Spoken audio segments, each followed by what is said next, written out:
Secretary of State Antony Blinken and Defense Secretary Lloyd Austin have wrapped up a high-profile visit to Ukraine. The two U.S. secretaries met with Ukrainian President Vladimir Zelensky and assured him America will help him achieve his goal of defeating Russia.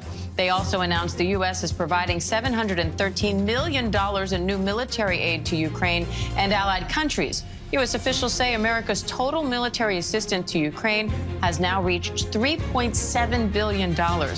Meanwhile, the Russian offensive shows no signs of slowing down. This video, posted to social media and verified by ABC News, shows the moment a Russian missile hit a residential building, killing at least 8 people.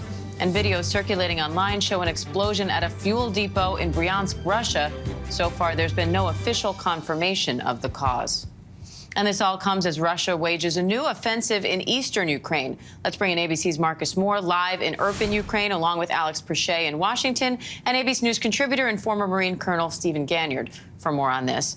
Marcus, Orthodox Easter was this weekend, but President Zelensky says that Russia rejected a proposal for an Easter truce. What's the latest on the ongoing negotiations? Yeah, well, Diane, first of all, this was a very different Easter celebration for people here in Ukraine for obvious reasons. And we know that President Zelensky has said that he still is and has been open to meeting with Vladimir Putin and trying to negotiate peace. But we are, at this point, we don't know what the nature of those negotiations have been and how much progress they have been able to make. As you've already said, that the fighting, the shelling continued over the weekend, despite calls for a ceasefire. And so it remains to be seen exactly what type of negotiations are happening and how much success they'll be able to have in the days ahead. Now, Steve, Secretary Blinken says Russia has already failed to achieve its stated goals in Ukraine. Now the UK Defense Ministry says Russia's shifting its focus to fully occupy the Donbas regions, but that they have yet to achieve a significant breakthrough there. So how is Ukraine holding off Russia's advance, and can they keep it up? Well, Diane, I think what the U.S. is really seeing, and I think what the Ukrainians are seeing, are probes. The Russians are trying to find weak spots in the line. So while this offensive in the Donbass has begun, it isn't the all-out attack with huge artillery barrages that the U.S. and the Ukrainians are feared. So it's early on in this part of the war. It is a new phase of the war. It'll be very different. It'll be much more reliant on artillery and tanks, the kinds of things that the Russians used to be good at. But as of right now, it's just probing attacks, and we haven't seen the full thrust of Russia's might. And Alex, President Biden is formally nominating the current Slovakian ambassador, Bridget Brink, to serve as ambassador to Ukraine. What does that mean? Well, look, I mean, this is someone who is tested, who actually knows the region. As you mentioned, served as a former ambassador to Slovakia and now serving as this U.S. ambassador to Ukraine, according to a senior State Department official, a career-long diplomat as the U.S. tries again to prop up its support for the Ukrainian government in its fight against Russia. And Marcus, in Mariupol, humanitarian corridors did not open as scheduled because Russian troops in the area did not confirm a ceasefire. So how dire is the situation there, especially for those civilians still trapped? Well, Diane, from everything that we've heard, the situation in Mariupol is incredibly dire.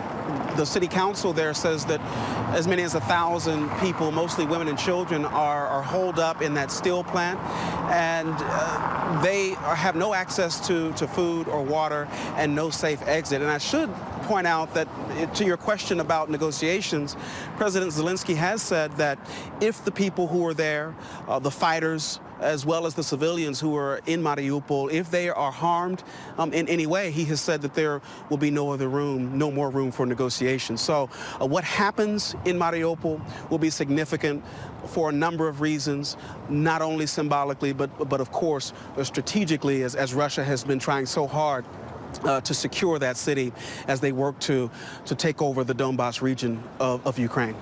And Steve, the U.S. is now sending $713 million in new aid to Ukraine and to other allies, in addition to the billions in aid already provided. What impact could that have, and how important is this aid to Ukraine's defense?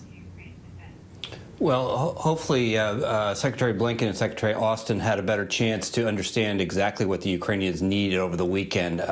Right now, the kinds of things that the Ukrainians need is changing. The kinds of things that they've asked for early on in the war are very different from what they're going to need to defend in the Donbass. So that means more heavy U.S. artillery. The U.S. is trying to scour all the former Eastern Bloc nations that are now part of NATO for that Soviet-era kind of ammunition. So the U.S.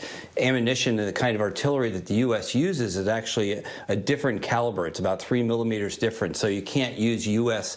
Artillery shells in Russian equipment. So the challenge here is to go out and find what they can. But eventually, if this conflict continues on, the Ukrainians are going to need to change the kind of equipment that they use towards more U.S. or NATO sort of standard. And that will take time because now you have to retrain crews. So right now, it's all hands on deck, and we'll see if it's effective. Alex, where do the diplomatic efforts go from here?